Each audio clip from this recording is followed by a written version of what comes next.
After completing the Athens and Sparta debate, you need to know what happens next because the two do come to heads and it does turn into a war. But as a quick recap, we talked about the Persian War and how this was when the two city states rose to power. So the Persian War is when Athens joins together with Sparta and also starts to realize their dominance. So it also starts to threaten Sparta. And so they form the Delian League and the Peloponnesian League.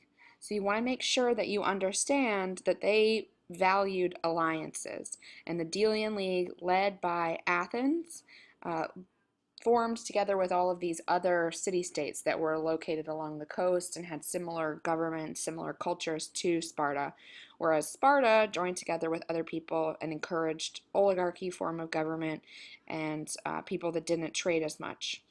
Uh, During this time period, Athens is the more dominant city-state. Um, Pericles becomes a really important leader during this period of time. You need to know Pericles. He comes to power around 460 BCE, and he's actually considered one of the great leaders of the ancient world because he's a really powerful speaker. And you remember we talked about the importance of powerful speakers and how they could influence the entire population with their words and giving good speeches.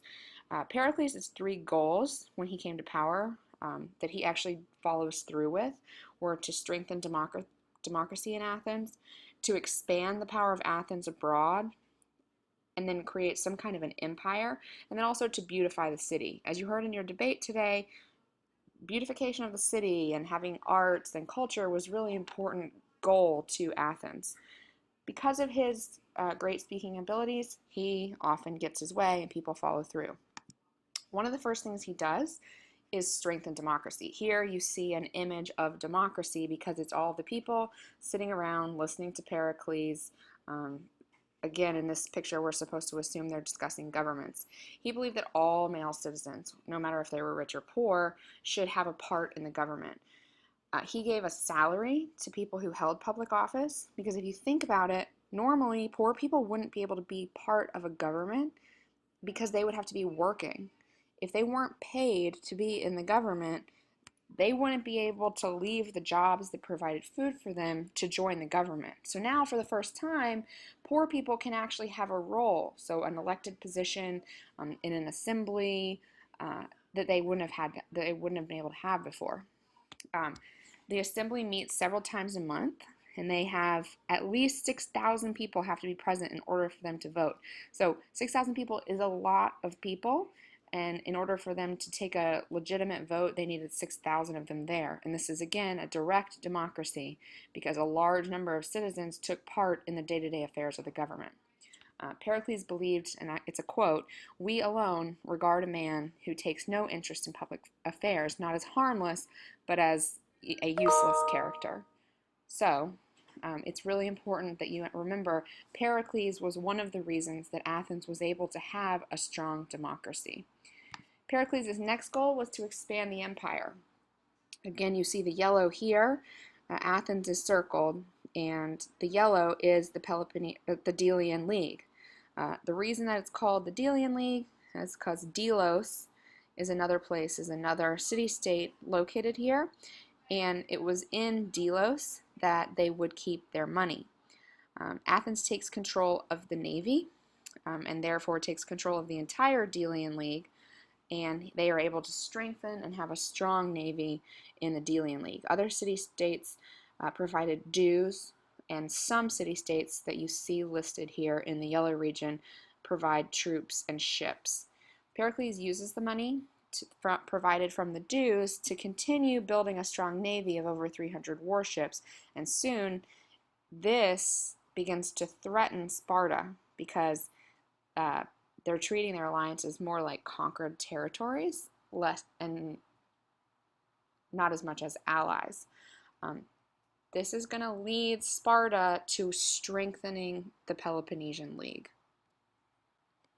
Another thing that starts to threaten Sparta is that Pericles uses money from their league from the Delian League to rebuild Athens after the Persian War. He rebuilds the Acropolis, he builds the Parthenon, he uses ivory, gold, marble, and other expensive materials to rebuild the city. And other city-states start to feel threatened by Pericles' use of money in beautifying the city. You heard it mentioned by Sparta during the debates that they don't spend money on useless things, and a lot of people started to look at this beautification of Athens as a very useless expension of money. Eventually, the strengthening of the Peloponnesian League and Athens' strengthening of the Delian League is going to lead to the Peloponnesian War. You absolutely must know about the Peloponnesian War. It starts in 431 BCE, and each side had different strengths. Sparta had a really, really strong army. Their army worked really well on the land, and Athens, because of the money that they had spent in the Delian League, had a strong navy. During the war, Pericles has to counteract Sparta's destruction of the countryside by having people move into the city. They were able to then get food from the sea because Sparta had destroyed the land. Because they're all living towards the coastline, in the second year of the war, a plague breaks out in Athens as people have moved more to that central hub, and a third of the population dies from the plague. This also includes Pericles, who was the important leader that led Athens right up to the period of this war. Without going into too much detail about the actual battles that occurred during the Peloponnesian War, you should basically know that Sparta continues to dominate on the land, and Athens continues to dominate in the water.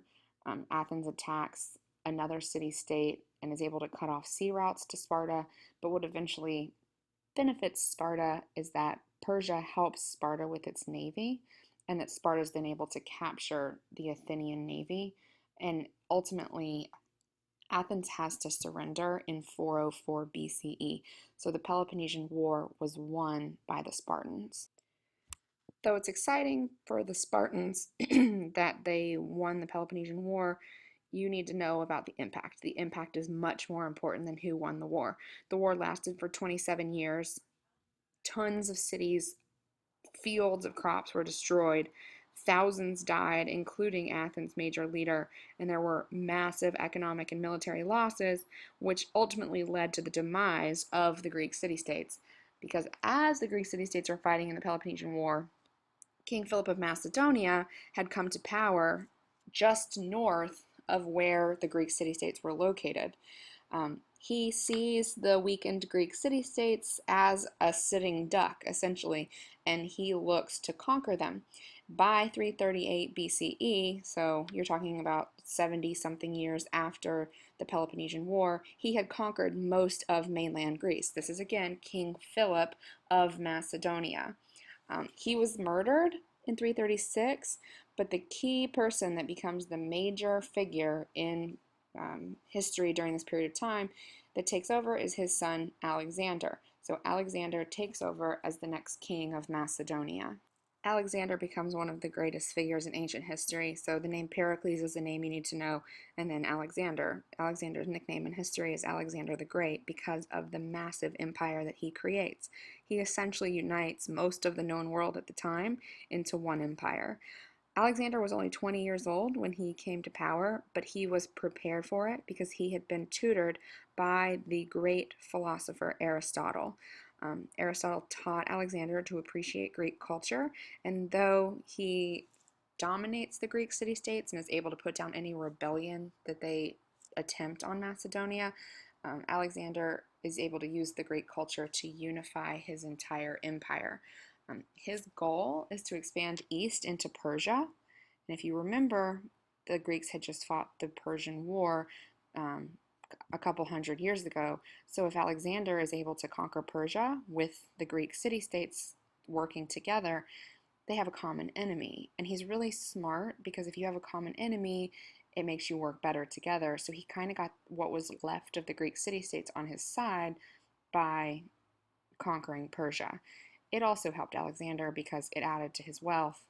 And in 334 BCE, so right as he's taking over power, they invade Asia Minor. And in Asia Minor, I'm going to click to the next slide so you can see it. Asia Minor is this area right here. That's the Persian Empire. So he very quickly starts this campaign, and the key for him is that he's going to use terror and kindness. This is something you need to know. Towns and cities that resisted him would be burned to the ground and their people would be sold into slavery, but people that surrendered to him, they would be able to keep their government officials, and Alexander would actually help them rebuild any damage that had been done in the attack. So this is a map in TCI. If you want to look at the text that goes along with what I'm talking about, it's chapter 2.1 to 2.3 to give you a bit more background to fill you in. But Alexander expands his empire through Asia Minor right here into the Persian Empire, and eventually going all the way east to Central Asia. And this is what gives him the name Alexander the Great. But a lot of people start to question, how's he going to control such a large territory? Because again, you're talking about ancient times. Communication was difficult. There were also a lot of geographic barriers in the way. And also, with all these different cultures, because you see Egypt down here, Persia here. Persia practiced a completely different religion than the religion of the ancient Greeks. How is he going to be able to unite all these people? Because if people don't have a similar culture, it's really difficult for them to get along. He creates a goal. He creates a plan to achieve this goal with 3 key parts. And this is 3 key parts you're going to work on in activities in the days to come. His 3 key parts to his plan are to spread Greek culture and ideas. So the Greek culture and ideas are going to become the basis of his empire. He'll use religion to inspire loyalty, and then he'll show respect for the cultures that he had conquered. So instead of trying to force them to adopt his culture, he will then show respect for their cultures. Again, you'll learn about this in the days to come. If you have questions, don't hesitate to email me, and then take your quiz in Schoology. Thank you.